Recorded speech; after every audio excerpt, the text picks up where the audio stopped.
Now to Kershaw County tonight. That is where skeletal remains have been found in a wooded area. We're being told they were discovered by two children playing near Camden. News 19's Walker Lawson has the latest tonight on the investigation. So there's a lot of ifs, a lot of unknowns at this point, but the only thing for sure is that we're doing all we can to get those answers for whoever family this is. Along East York Street in Camden, several law enforcement agencies have been working around the clock to collect all of the skeletal remains found Tuesday evening at 5 p.m. by two children.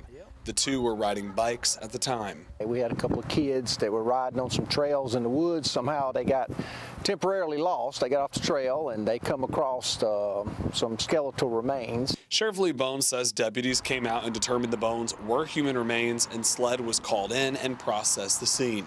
The remains, which were found a couple hundred yards from the road, were scattered with no burial site when the kids found it. Yeah, they're pretty young kids and all, and I imagine they're shook up. The skull was real apparent, and I think that's what they saw. The remains have been taken to Spartanburg County to have a rapid DNA test completed.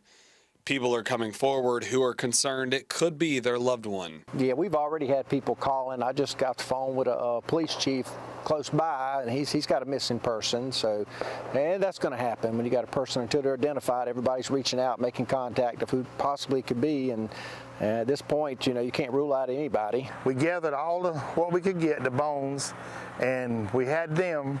We carried them to Spartanburg County this morning, along with a couple of family members that we think who it could be, just to be on the safe side, because they had to be swabbed.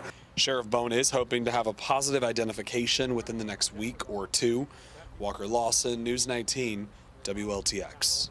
And tonight we're being told once an ID is made, they will try to determine a cause of death.